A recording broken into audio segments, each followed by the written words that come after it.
오늘 본문을 중심으로 실패한 인생에서 다시 일어설 수 있는 이유라는 제목으로 말씀을 전하도록 하겠습니다. 사랑하는 여러분, 우리는 21일 동안 다니엘 기도를 통하여서 하나님의 살아계심과 하나님의 은혜를 풍성히 누리게 되었습니다.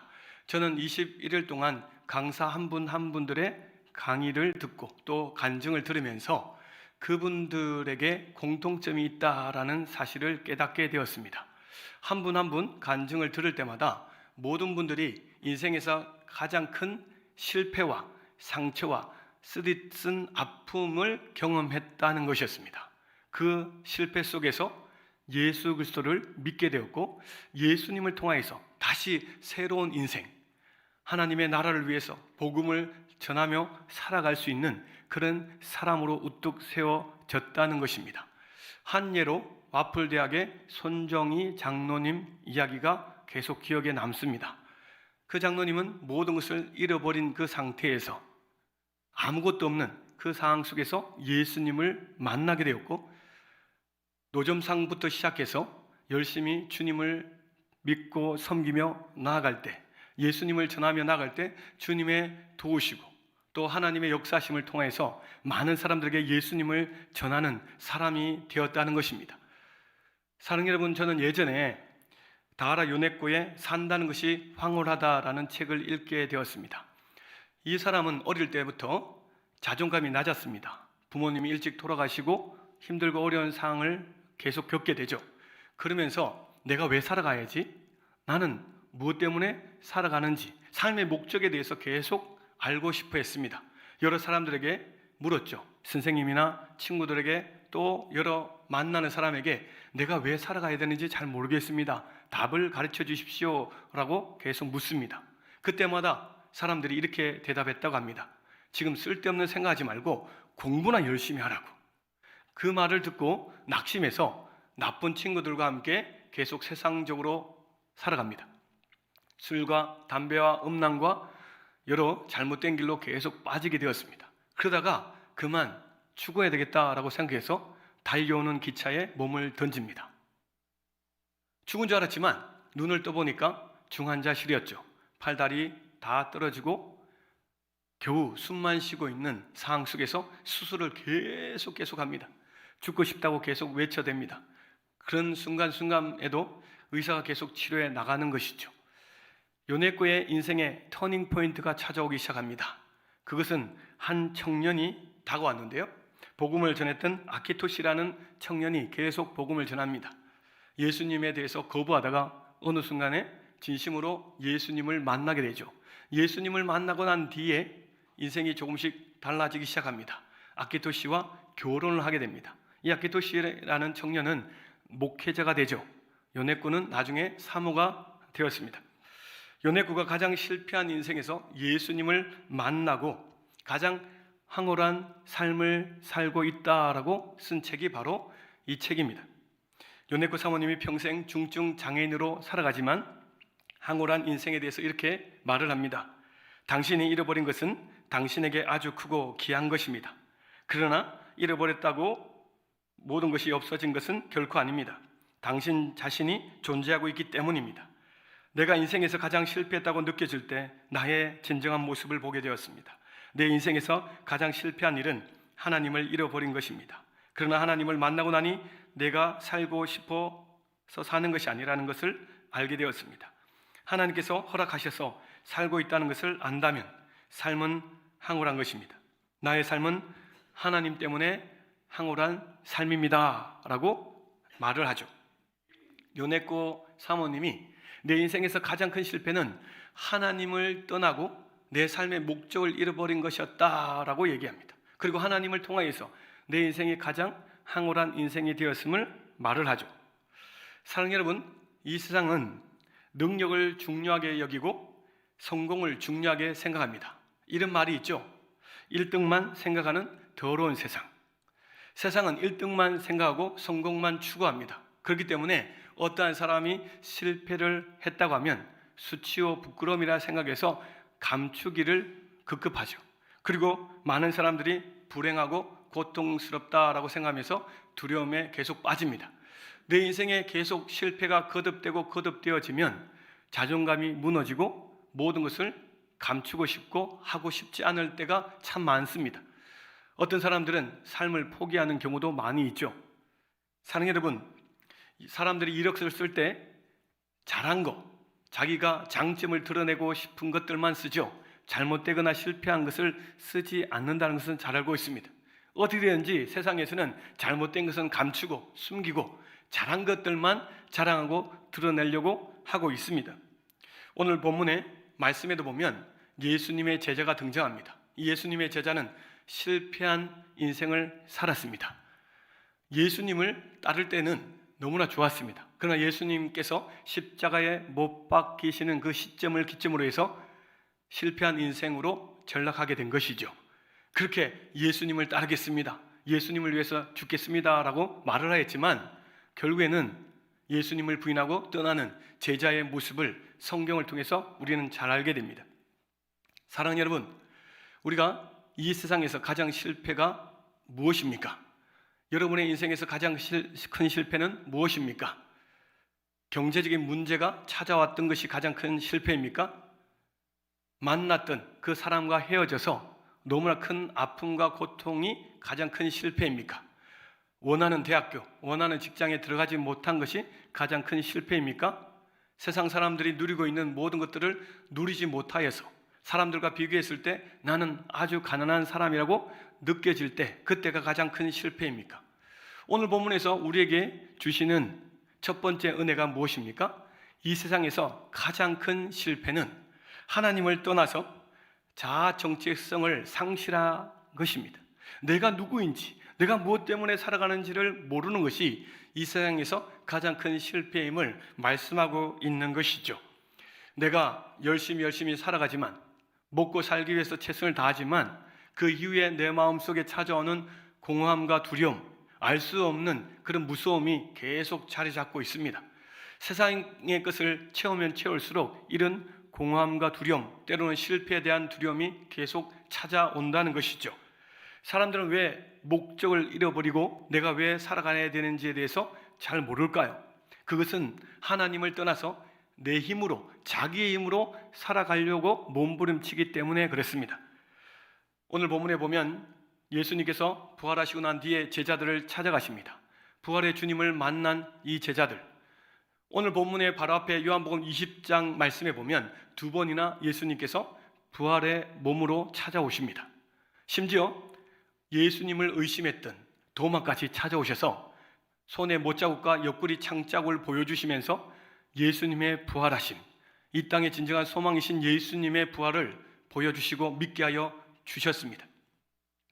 그런데 오늘 본문의 말씀 보면 부활의 주님을 만나고 난 뒤에 제자들은 무엇을 합니까? 베드로가 물고기를 잡으러 가노라 라고 얘기합니다.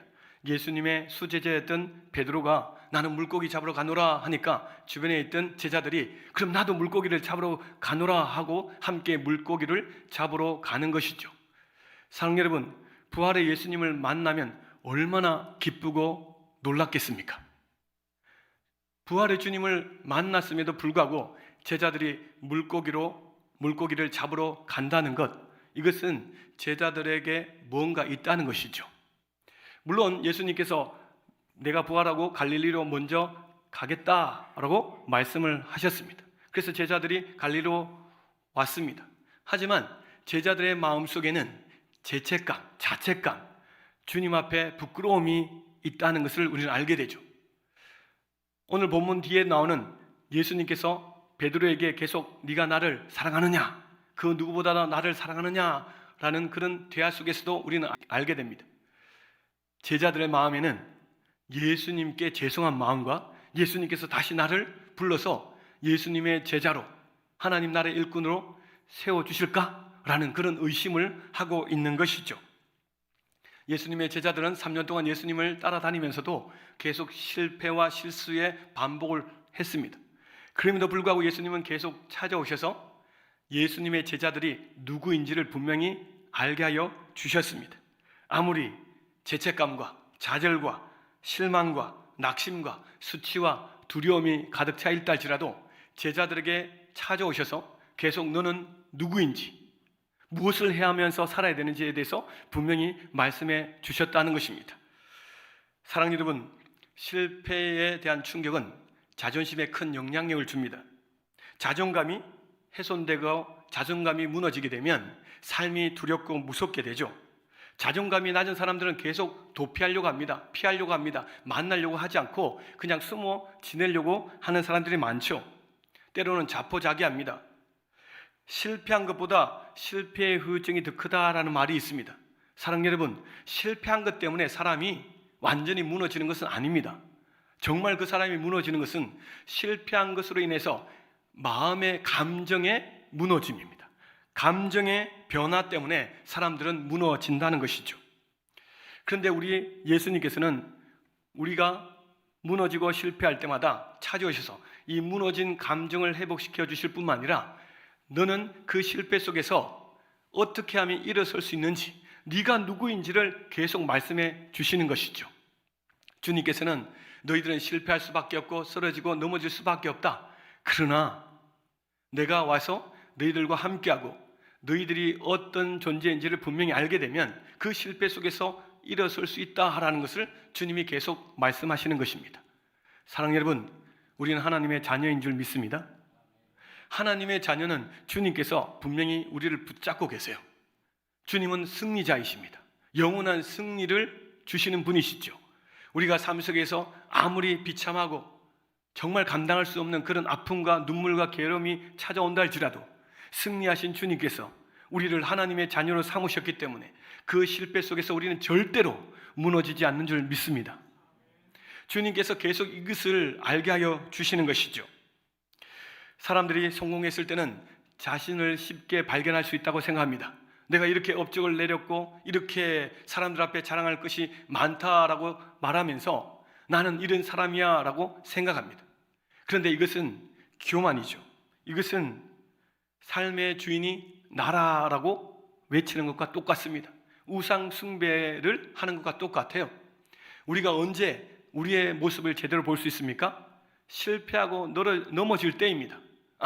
나는 이 세상에서 내 힘으로 내 능력으로 내 모든 것을 다 동원해도 나는 성공할 수 없구나. 나는 이 땅에서 열심히 살아가지만 내가 모든 것을 가질 수가 없구나. 계속 이것을 깨달을 때 우리는 하나님을 찾게 됩니다. 하나님을 의지하게 되는 것입니다. 많은 사람들이 자아도취하면서 살아갑니다.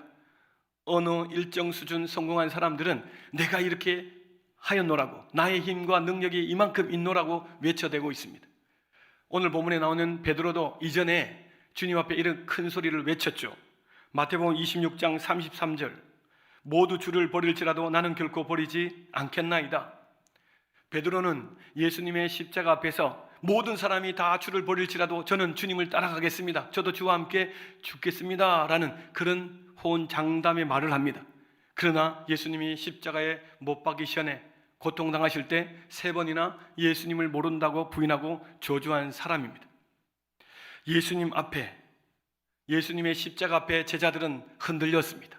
자기 자신의 정체성을 잃어버리게 된 것입니다. 내가 누구인지, 내가 무엇을 해야 하면서 살아가야지에 대해서 모르니까 계속 넘어지고 쓰러진 것입니다. 사랑하는 여러분, 예수님께서 실패한 자에게 찾아오십니다. 찾아오셔서 주님은 분명히 내가 누구인지를 알게 하여 주시고 어떻게 살아가야 되는지에 대해서 분명히 알게 하여 주십니다. 우리 주님께서는 이렇게 역사하여 주시는 분이시죠. 한편으로 실패하는 요인을 한번 생각해 보면 공통점이 있다는 것입니다. 그 주 원인이 무엇입니까? 많은 사람들은 먹고 살기 위해서, 이 땅에서 잘 살기 위해서 열심히 밤낮으로 수고하고 열심을 내죠. 최선을 다합니다. 중요한 건 무엇입니까? 하나님 없이 우리의 힘으로, 나의 힘으로 열심히 살아가면 행복해질 수 있고 돈 벌 수 있고 할 수 있는 모든 일들을 할 수 있다라고 생각하는 것이 실패의 주 원인이라는 것입니다. 예수님을 떠난 인생은 결국 실패할 수밖에 없습니다. 이 땅에서 성공하는 것처럼 보이지만 결국에는 그 인생의 끝은 지옥밖에 없다는 것을 우리는 잘 알고 있지 않습니까? 제자들의 인생의 목표, 예수님을 따랐던 이유가 무엇입니까? 이 땅에서 잘 먹고 잘 살기 위해서 예수님을 따랐습니다. 높은 자리에 올라가기를 원했습니다. 그 인생의 목표가 결국에는 무너지고 쓰러지지 않습니까? 정말 주님을 위해서 내가 살아가고 있는지, 하나님을 의지하면서 내가 모든 일들을 하고 있는지 오늘도 점검해 보셔야 됩니다. 그것이 아니면 실패의 길로 계속 가고 있는 것입니다. 실패를 통해서 우리의 모습이 적나라하게 드러난다는 것, 여러분 꼭 기억하시기 바랍니다. 내가 무너지고 쓰러졌을 때 나의 진짜 모습을 보시기 바랍니다. 나의 진짜 모습을 보여야 됩니다. 나는 하나님 없이는 살아갈 수 없는 존재임을 깨달으셔야 됩니다. 그러면 그곳에서 하나님의 놀라운 긍휼과 새롭게 세우심을 경험하게 되실 것입니다. 오늘 본문에서 두 번째 주시는 은혜가 무엇입니까? 계속된 실패 속에서 예수님은 계속 찾아오셔서 실패의 이유를 알게 하여 주시는 분이십니다. 주님은 계속 찾아오신다. 이것이 얼마나 큰 은혜입니까? 예수님의 제자들은 물고기를 잡으러 갑니다. 밤이 새도록 열심히 고기를 잡았지만 한 마리도 잡지 못했습니다. 3절 말씀 보니까 배에 올랐으나 그날 밤에 아무것도 잡지 못하였더니 라고 말씀하고 있습니다.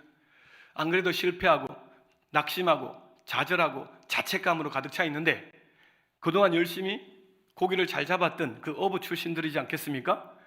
열심히 거물질해도 한 마리도 잡지 못하는 겁니다. 실패의 연속입니다. 얼마나 지치고 더 큰 상처와 아픔이 찾아왔겠습니까? 이런 상황 속에서 우리가 한번 생각해 볼 말씀이 있습니다. 그것이 무엇입니까? 베드로가 예수님의 부르심을 받고 제자의 삶을 살게 될 때, 그때도 누가복음 5장에 보니까 예수님이 베드로에게 찾아오셔서 배에 오르시고 말씀하시죠. 그때 베드로는 밤이 새도록 물고기를 잡았지만 한 마리도 잡지 못했습니다. 예수님의 말씀을 듣습니다. 4절 보니까 깊은 데로 가서 그물을 내려 고기를 잡으라. 예수님 말씀하시죠. 5절에는 이런 말씀이 있습니다. 우리 같이 한번 말씀을 읽겠습니다. 우리들이 밤이 새도록 수고하였으되 잡은 것이 없지만은 말씀에 의지하여 내가 그물을 내리리이다. 아멘.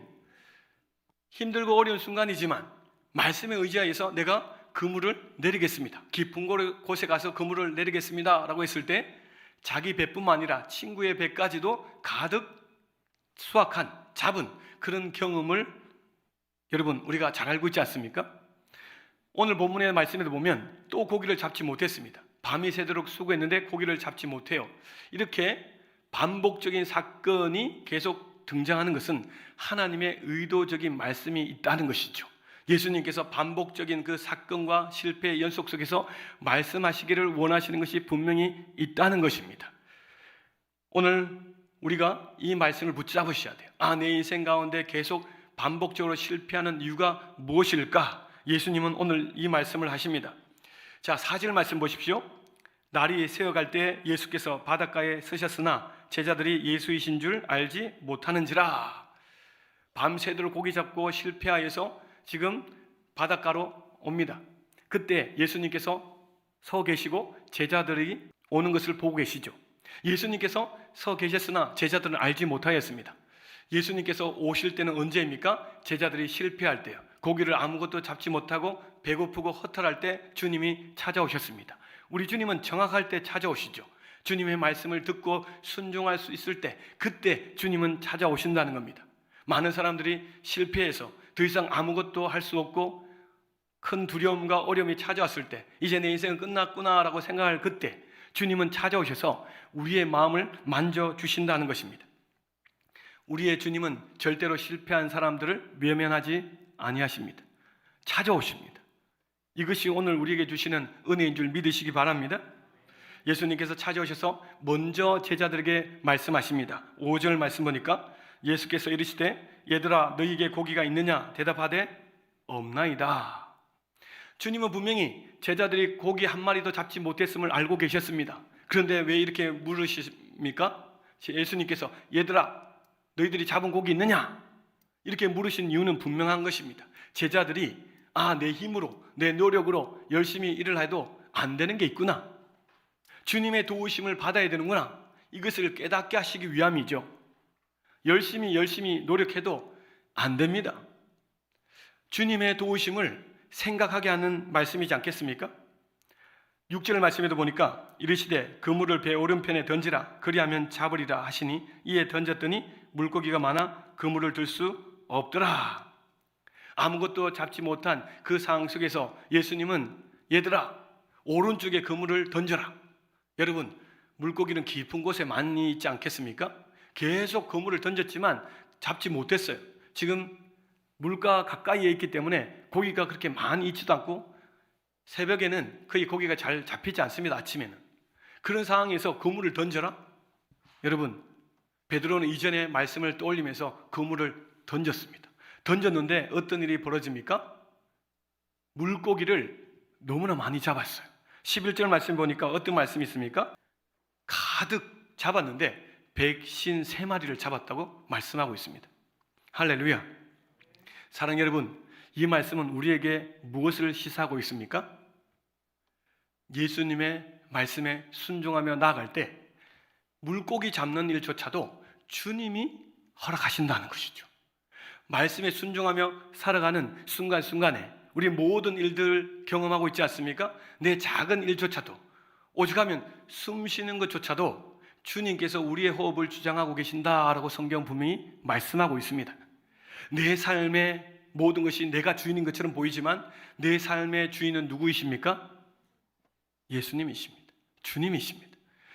호흡도, 내가 살아가는 모든 순간순간도 주님이 허락해 주시고 주님의 말씀에 순종하며 나아갈 때 만선의 기쁨도 주신다는 것입니다. 제자들은 이것을 깨달은 것이죠.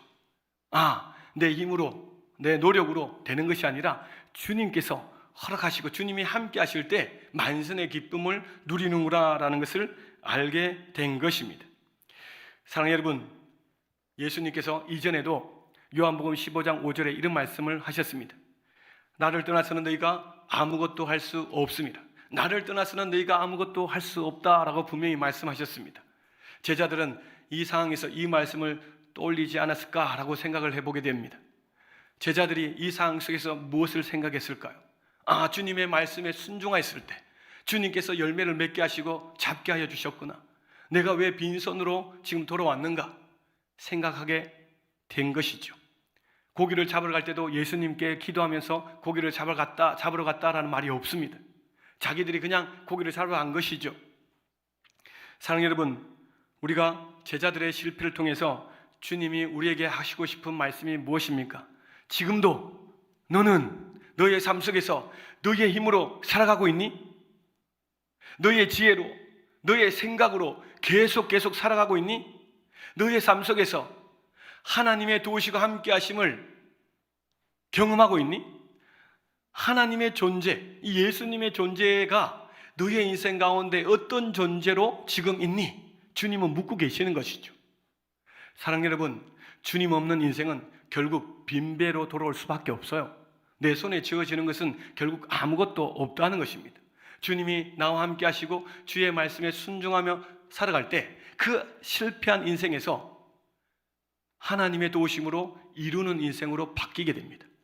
주님의 열매를 경험하게 되는 것이죠. 저와 여러분의 인생은 주님의 손에 있습니다. 이걸 분명히 기억하셔야 돼요. 쓰러지고 넘어졌을 때 우리는 뭘 기억합니까? 주님께서 지금 내 삶 가운데 동행하고 계시는가, 주의 말씀을 내가 붙잡고 있는가를 분명히 기억하셔야 됩니다. 세 번째로 오늘 본문에서 주시는 은혜가 무엇입니까? 내가 가장 실패했을 때 예수님께서는 다시 일어설 수 있는 역사를 일으켜 주시는데 위로와 한대와 기쁨을 주시는 분이십니다. 주님이 찾아오셔서 책망하거나 네가 왜 이렇게 잘못했어? 네가 왜 이렇게 나쁜 짓 했어? 내가 그렇게 말을 했는데도 왜 말을 듣지 않았어? 라고 주님이 책망하시지 아니하셨습니다. 자, 오늘 본문의 말씀을 보니까 주님께서 물고기를 많이 잡고 제자들이 왔을 때 예수님은 뭘 하고 계십니까? 제자들을 위해서 예수님은 어떤 일을 하고 계시죠? 예수님께서 제자들에게 조반을 준비하셨습니다. 식탁을 준비하셨죠. 우리 12절 13절 같이 한번 읽겠습니다. 예수께서 이르시되 와서 조반을 먹으라 하시니 제자들이 주님이신 줄 아는 고로 당신이 누구냐 감히 묻는 자가 없더라. 예수께서 가셔서 떡을 가져다가 그들에게 주시고 생선도 그와 같이 하시니라. 아멘. 예수님께서는 밤새도록 물고기 잡고 힘들었던 제자들에게 조반을 준비하셔요. 그리고 떡을 준비하시고 물고기를 구워서 제자들에게 주시는데, 분명히 제자들은 그 손에 못자국을 보았을 것입니다. 날 위해서 십자가에 못 박히신 주님을 보고 당신이 누구십니까? 라고 말하는 사람이 없었어요. 예수님이라는 것을 분명히 알았다는 것이죠. 그 주님이 그 십자가에 못 박히신 그 손으로 손수 조반을 만드셨습니다. 식사를 만들어서 제자들에게 계속 주시는 것이죠. 배부르도록 계속 주십니다. 이 식탁의 초대는 무엇입니까? 식탁은 그 실패의 상처와 아픔으로 가득 차 있는 이 제자들의 마음을 치유하는 하나님의 도구입니다. 하나님께서 이 제자들의 마음을 고치시고 회복시키시는데, 예수님께서 이렇게 식탁으로 초대하셔서 배불리 먹게 하시죠. 사랑하는 여러분, 밖에서 열심히 일을 하고 열심히 살다가 온 사람들 있잖아요.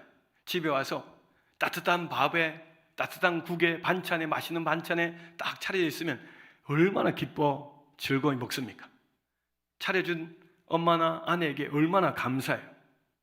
우리는 이런 경우를 많이 경험하잖아요. 힘들고 어려웠는데 그 따뜻한 밥 한 끼, 그리고 위로와 격려의 말을 통해서 우리가 그 아픈 상처와 힘들었던 것이 눈 녹듯 녹는 그런 일들을 경험하지 않습니까? 우리 예수님께서는 제자들에게 식탁의 초대, 예수님께 미안함, 죄책감, 예수님에 대해서 정말 가까이 갈 수 없는 그런 마음이었지만 주님이 불러주셔서 환대해 주시는 겁니다. 그때 제자들의 마음은 계속 치유가 일어나는 것이죠. 사랑하는 여러분, 우리 예수님은 실패한 사람의 마음을 너무나 잘 아십니다. 무너지고 깨어지고 밤새면서 눈물 흘리고 한 맺혀서 도저히 해결할 수 없는 그 답답하고 힘든 괴로운 마음 속에서 절망하고 있는 그 마음, 그 사람을 찾아가십니다. 그 마음에 주님은 주님의 방법으로 위로하여 주시고 그 상처와 치료를 해주시는 분이십니다. 상처와 고통을 치료해 주시는 분이 주님이신 줄 믿습니다. 누구보다도 내 마음을 주님이 아세요. 이것이 너무나 중요하죠. 제자들에게 주님은 책망하지 않으셨다라고 말씀드렸습니다. 우리 주님께서는 어떻게 하면 제자들이 회복하고 다시금 하나님 나라에 충성된 일꾼이 되는가에 대해서 너무나 잘 아신 분이시죠. 주님께서는 오늘도 저와 여러분을 위로하십니다. 예수님께서 직접 우리에게 조반을 지으시고 우리에게 주실 수 없으시지만 지금 주님께서는 사람들을 통해서 우리에게 치료와 위로와 환대를 하고 계십니다. 장로님, 권사님, 집사님, 또 목회자, 우리 목사님들을 통해서도 주님께서 위로와 치료와 회복을 계속 일으키시고 계시는 것이죠. 그래서 우리는 공동체가 너무나 중요해요. 다락방이 너무나 중요하죠. 이 모임 속에서 주님은 주님의 놀라운 은혜를 부어주셔서 우리의 마음을 치료하여 주시고 회복시켜 주시는 것입니다. 우리가 이 자리에 앉아있는 이유가 무엇입니까? 그 실패 속에서도 우리가 이 자리에 나올 수 있는 이유가 무엇입니까? 주님께서 우리의 마음을 치료하시고 회복시켜 주시기 때문에 우리가 이 자리에 나온 것이죠. 예수님은 놀라운 방법으로 우리를 치료하고 계시는 줄 믿습니다. 주님을 믿으시기 바랍니다. 주님 앞으로 나오면 주님이 실패한 마음을 치료하여 주신다. 그리고 치료하여 주실 뿐만 아니라 주님께서는 놀라운 은혜를 부어주시는데요.